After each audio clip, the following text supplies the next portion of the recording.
오늘 주신 하나님의 말씀은 요한복음 4장 31절부터 38절입니다. 요한복음 4장 31절부터 38절 제가 봉독하도록 하겠습니다. 그 사이에 제자들이 청하여 가로되 랍비여 잡수소서. 가라사대 내게는 너희가 알지 못하는 먹을 양식이 있느니라. 제자들이 서로 말하되 누가 잡수실 것을 갖다 드렸는가 한데 예수께서 이르시되 나의 양식은 나를 보내신 이의 뜻을 행하며 그의 일을 온전히 이루는 이것이니라. 너희가 넉 달이 지나야 추수할 때가 이르겠다 하지 아니하느냐. 내가 너희에게 이르노니 눈을 들어 밭을 보라. 희어져 추수하게 되었도다. 거두는 자가 이미 삭도 받고 영생에 이르는 열매를 모으나니 이는 뿌리는 자와 거두는 자가 함께 즐거워하게 하려 함이니라. 그런즉 한 사람이 심고 다른 사람이 거둔다는 말이 옳도다. 내가 너희로 노력지 아니한 것을 거두러 보내었나니 다른 사람들은 노력하였고 너희는 그들의 노력에 참여하였느니라. 우리 주님의 말씀입니다. 주님께 감사드립니다. 자, 여러분, 지난주에 저희가 요한복음 4장 24절 예배에 대한 가장 유명한 구절에 대해서 나누었습니다. 하나님은 영이시니 예배하는 자가 신령과 진정으로 예배할지니라. 제가 예배에 대해서 이 세 가지를 지난 시간에 여러분에게 말씀드리고 싶었는데요. 예배의 내용, 그리고 그 내용을 채우는 방식, 그리고 그 방식을 우리가 취할 때 가져야 되는 마음가짐, 이 세 가지를 제가 지난 시간에 여러분에게 말씀드리려고 하였습니다. 예배의 내용은 우리가 고대 이스라엘의 예배 신명기 12장에서 찾았죠. 드림과 나눔과 즐거움입니다. 무슨 말인지 잘 모르시면 지난주 설교를 다시 보시기 바라고, 드림과 나눔과 즐거움이 예배의 내용이에요. 우리가 어느 시대 어떤 다른 방법을 통해서 예배를 드리더라도 예배의 내용 안에 이것이 채워져 있는가 우리가 고민해 봐야 되고요. 여러분이 매주 예배를 드실 때 이번 주 예배에서 나의 예배에 드림과 나눔과 즐거움이 있었는가 여러분이 꼭 체크해 보시기 바라고요.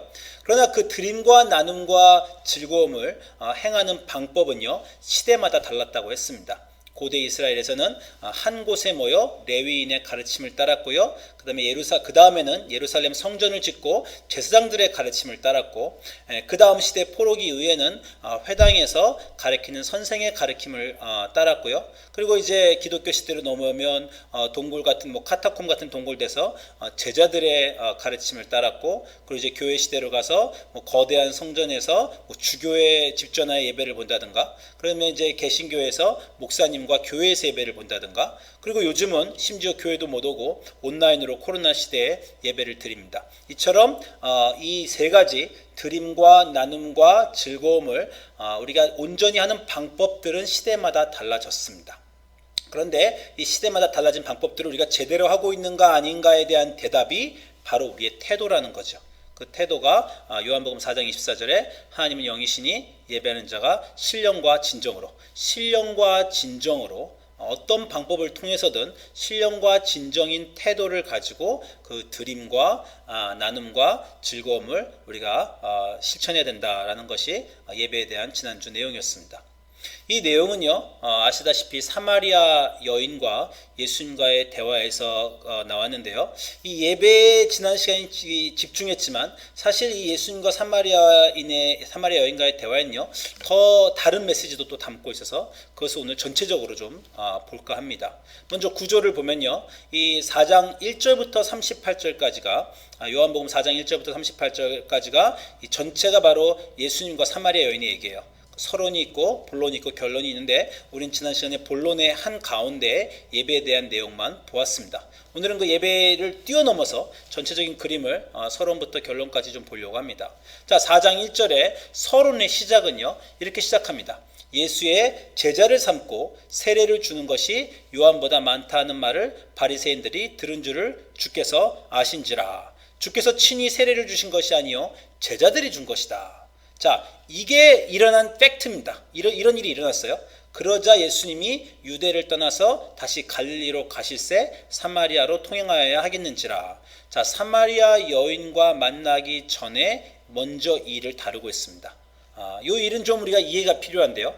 예수님이 왜 사역을 하시던 유대에서 갑자기 떠나서 갈릴리로 가시면서 사마리아에 들렀는가? 그 이유를 세례 요한의 제자들과 예수님의 제자들의 세례의 숫자를 가지고 1절, 2절에서 얘기하는데요.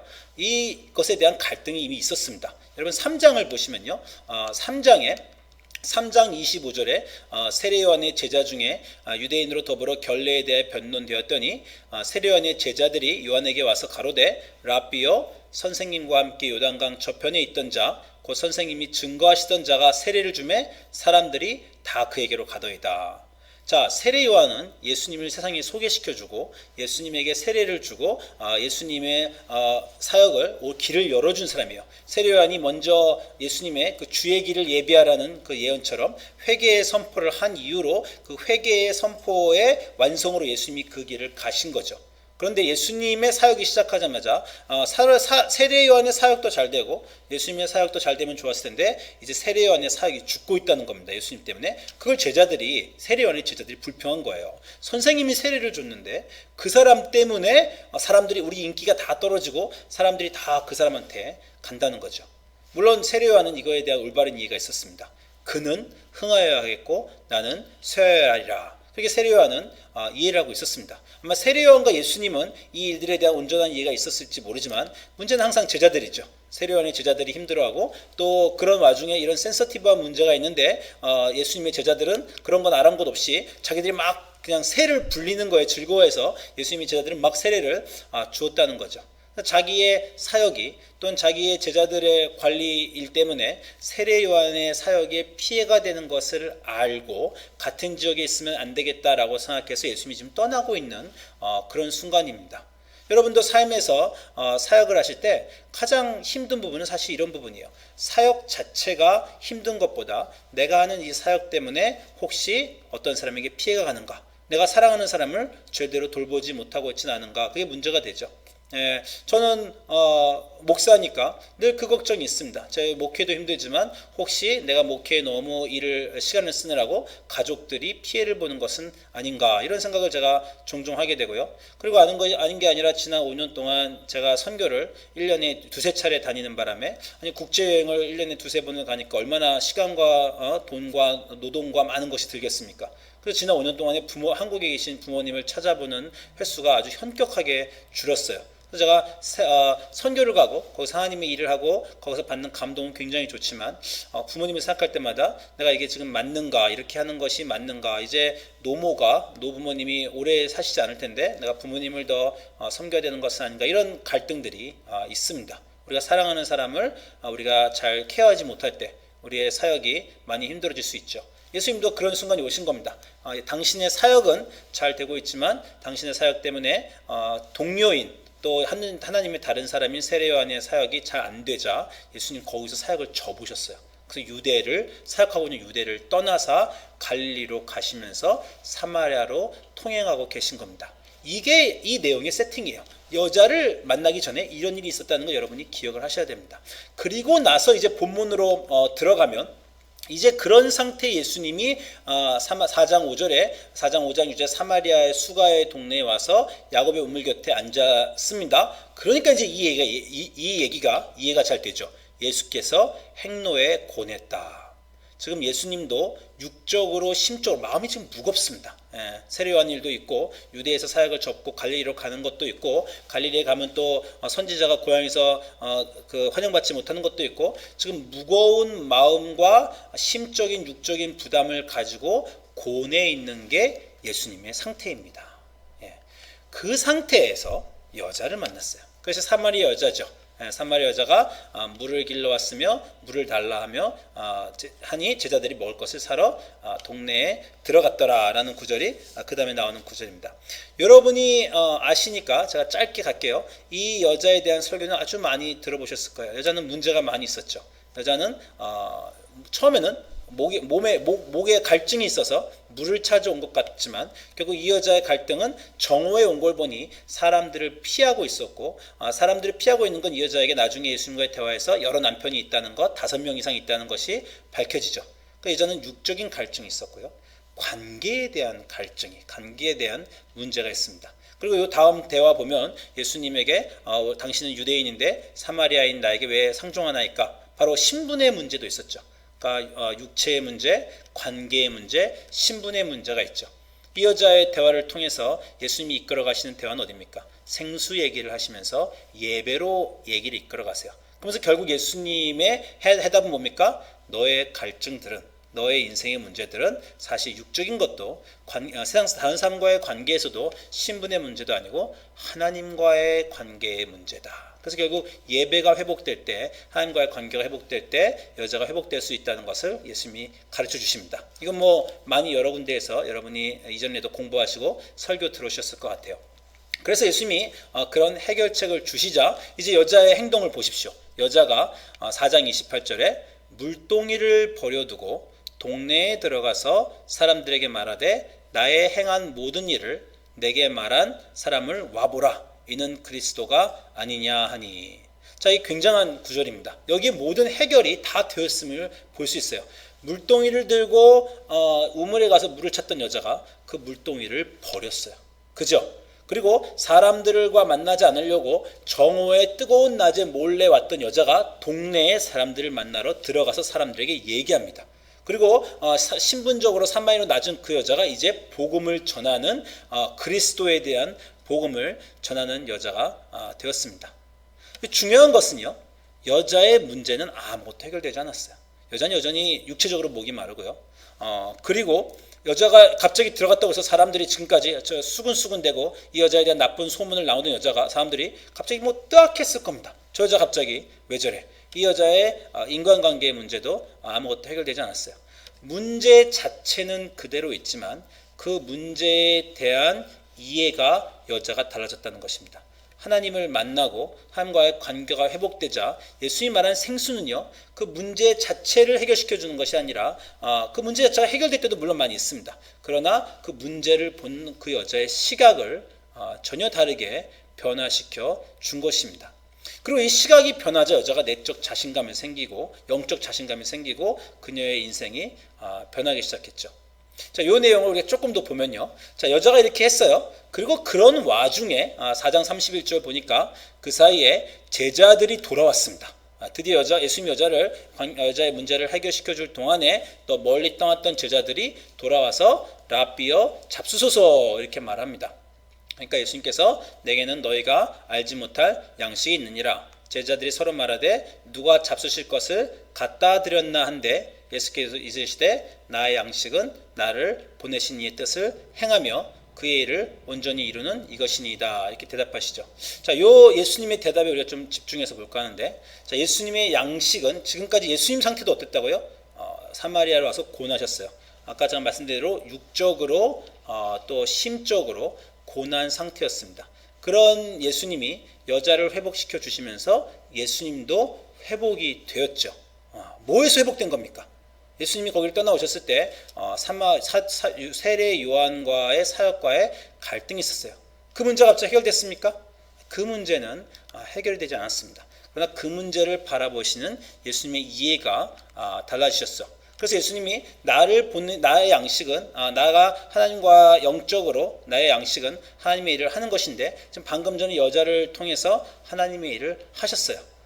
그러면서 예수님이 그 다음 하시는 내용이 이겁니다. 갑자기 뚱딴지처럼 추수에 대한 얘기를 하시는데 너희가 넉 달이 지나야 추수할 때가 이르겠다 하지 않겠느냐? 봐라, 벌써 추수할 때가 되었다.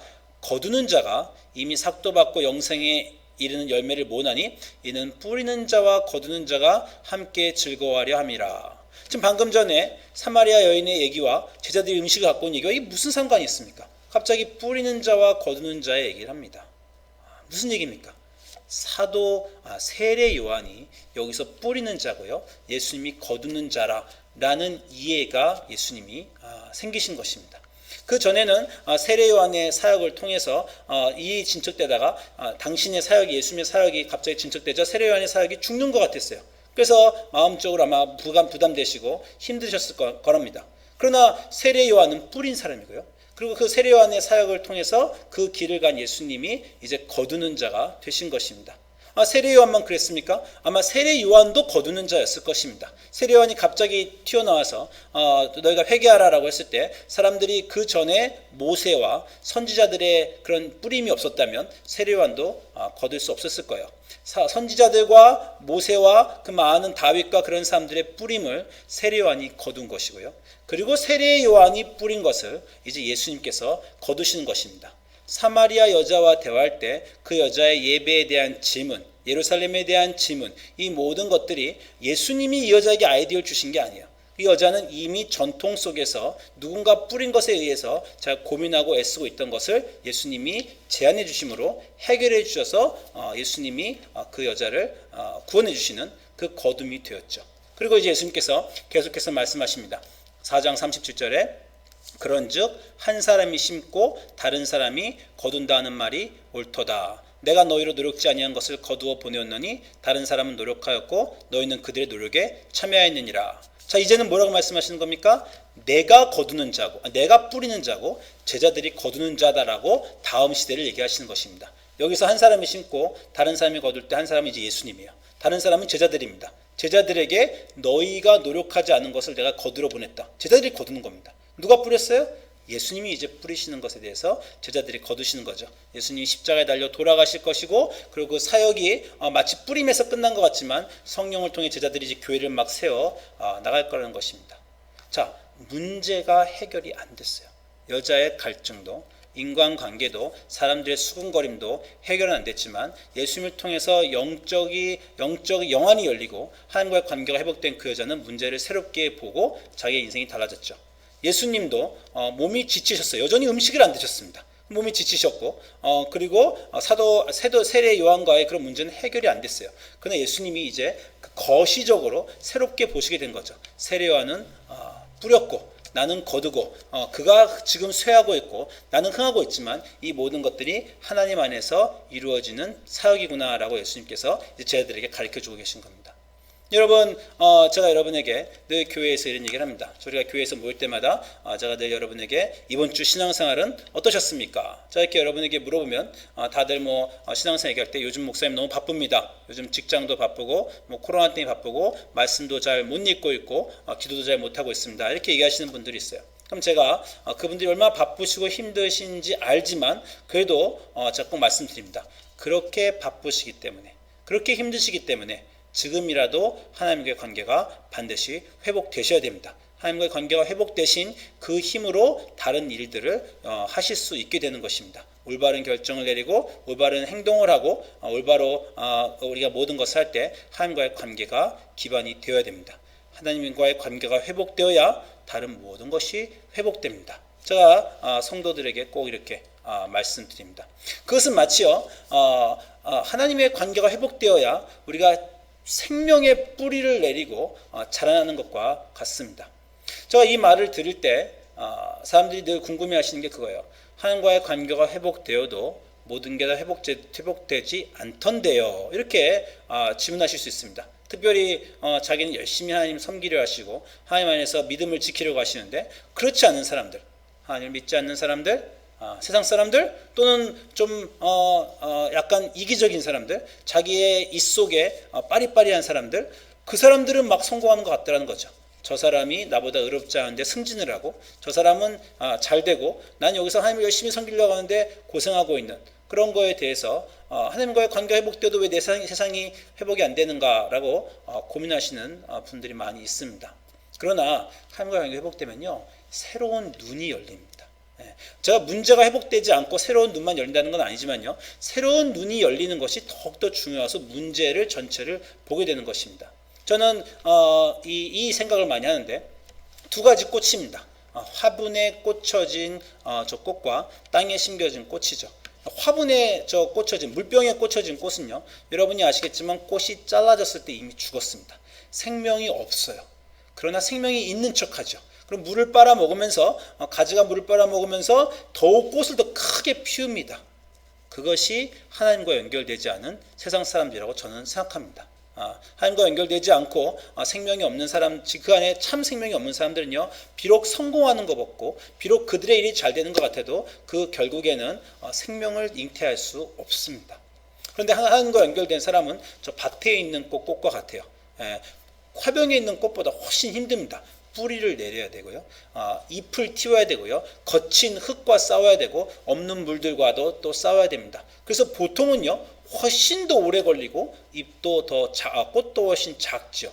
그러나 여러분이 다 알고 계시듯이 저 물병에 꽂혀진 꽃에는 미래가 없어요. 거기엔 생명이 없어요. 그러나 땅에서 이렇게 하나님 안에서 뿌리 내리고 자란 사람에게는 생명이 있기 때문에 결국 꽃밭이 될 수 있는 것은 하나님 안에서 생명을 연결된 그 사람들 뿐입니다.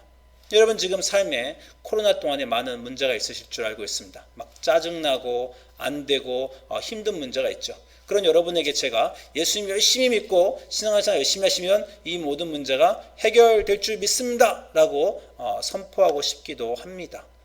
그러나 때때로 그렇게 하려고 노력하고 그것이 답이라는 것, 하나님과 연결되는 것이 생명과 연결되는 걸 알고 많이 성경을 읽고 예배드리고 기도한 그 많은 시간에도 여전히 여러분이 막 피어나지 못하는 그런 현실에 있을 때가 우리 신자의 삶인데, 그럴 때 제가 여러분에게 말씀드린 것은 하나님과 연결되면 바로 영안이 열려서 자기 삶이 온전히 보인다는 것입니다. 지금은 내가 이렇게 밭에서 힘들어하고 내가 피운 꽃이 작아 보이지만 지금 나는 올바른 방향으로 가고 있다. 하나님은 내 안에서 생명을 만들고 계시다. 예수님 여자의 문제도 해결되지 않았어요. 그러나 여자에게는 기쁨이 있고 나가서 전도하는 여자가 되었습니다. 예수님과 세례요한의 문제도 해결되지 않았어요. 그러나 예수님이 거시적으로 그렇구나, 이 역사를 통해서 세례요한이 어디에 있으며 내가 어디에 있는가를 알게 된 예수님이 그 세례요한의 갈등과의 상황이 더 이상 문제가 아닌 것으로 보게 되며 이제 진리를 한 사람이 심고 또 한 사람이 거둔다는 기독교의 진리를 말씀해 주시는 것입니다. 여러분 삶에 많은 문제가 있지만 하나님에게 집중하시기 바랍니다. 여러분 문제의 해결책은 하나님과의 관계에서 옵니다. 왜냐하면 거기가 생명과 연결되는 통로이기 때문이에요. 여러분의 매일매일의 삶에서 내가 오늘 하나님과 온전한가, 내가 영의 양식을 먹고 있는가, 이것에서 집중하시고요. 그리고 그것에 집중하심으로 비록 여러분의 삶에 지금 문제가 해결되고 있지 않다고 하더라도 이 문제를 새롭게 보시는, 하나님의 눈으로 보시는 영안이 열리시기를 주님의 이름으로 축원드립니다.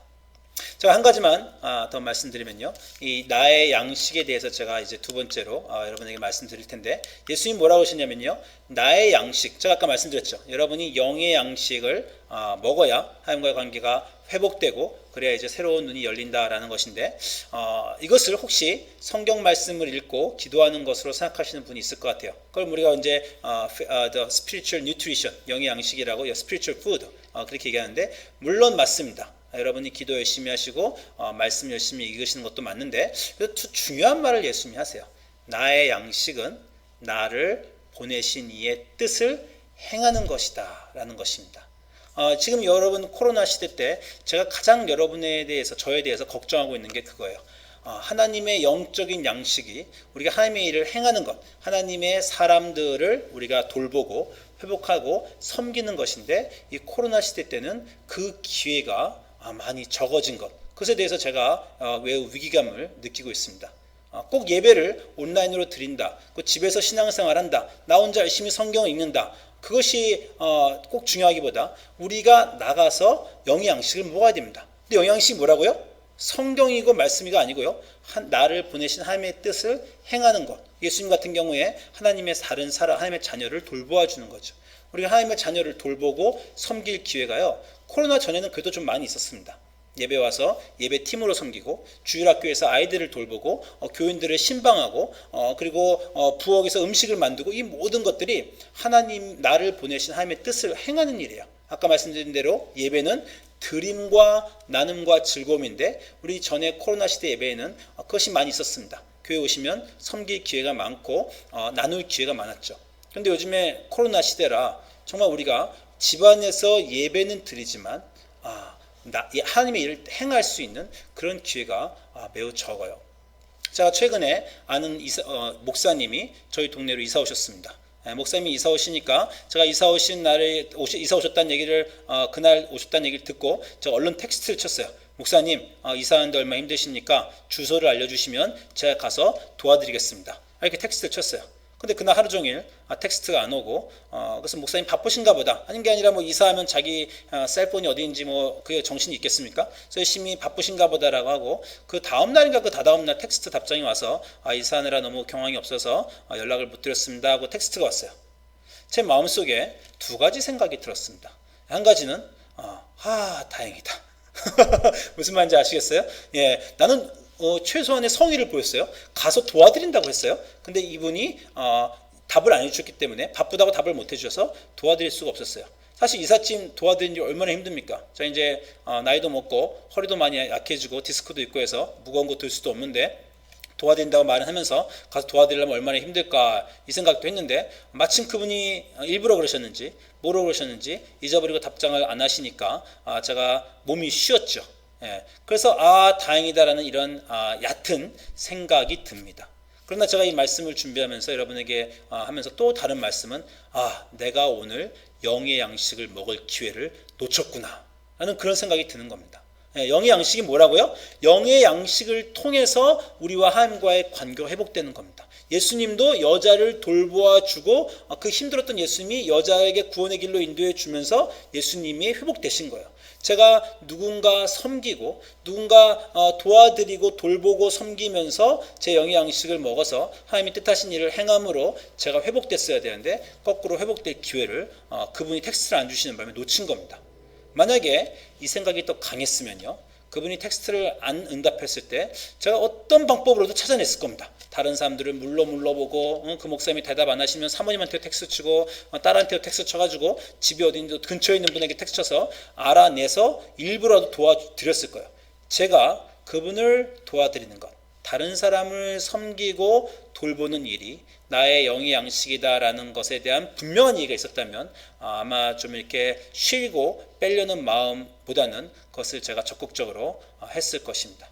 여러분의 궁극적인 인생의 답은 하나님께 오고 하나님과의 관계에서 오고 하나님이 새로운 시각을 주실 텐데 그 길로 가는 중요한 일은요, 하나님의 뜻을 행하는 것입니다. 그냥 성경을 읽고 말씀을 알아서 되는 것이 아니라 그것을 여러분이 행하심으로 그의 길로 나아가실 수 있어요. 여러분이 코로나 기간 중에 행하실 일이 별로 없습니다. 교회 오실 수 없고 교인들 만나실 수 없기 때문이에요. 그렇지만 그래서 다행이다, 요즘 좀 쉬겠구나가 아니라 이런 기간 동안에 내가 영의 양식을 못 먹고 있구나라는 생각에 여러분이 좀 열심을 내시기를 바랍니다. 여러 가지 방법이 있어요. 교인들을 찾아가서 음식을 딜리버리 할 수도 있고요. 뭐 접촉하는 것이 걱정되면요, 요즘은 뭐 돌대시도 있고 어떤 곳에 주문해서 오늘 주일이나 내가 사랑하는 사람에게 주중에게 음식을 배달시켜 줄 수도 있습니다. 편지를 쓸 수 있고요. 그분들을 위해서 기도할 수도 있어요. 우리가 스몰 그룹을 하는 이유도 그겁니다. 온라인 스몰 그룹 하는 건 그 스몰 그룹에 나와서 내가 영적으로 도움을 받고, 그리고 그 사람들에게 나의 존재와 나의 참여와 나의 대화를 통해서 또 그 사람들을 위해서 같이 성경 공부하고 서로 성장하는 것 도와주는 겁니다. 코로나 시기이기 때문에 우리가 점점 뒤로 빠지면서 아무것도 안 할 수 있지만요, 그 아무것도 안 할 수 있는 것은 여러분이 영적 양식으로 굶는 것입니다. 그래서 여러분이 지금 당장은 좀 괜찮다고 느껴지지만요, 더욱더 영적으로 힘들어지시는 순간이 반드시 옵니다. 제가 주중에 온라인 성경 공부가 참 많잖아요. 온라인 성경 공부를 할 때 저도 여러 성경 공부하면서 지칩니다. 특별히 온라인을 할 때는 뭐 스피커가 안 될 때도 있고 화면이 안 될 때도 있고 잡음도 있으니까 어떤 때는 저도 꾀가 나서 오늘 온라인 성경 공부 좀 많이 했으면 좋겠다 이런 생각이 제가 가끔 들 때가 있습니다.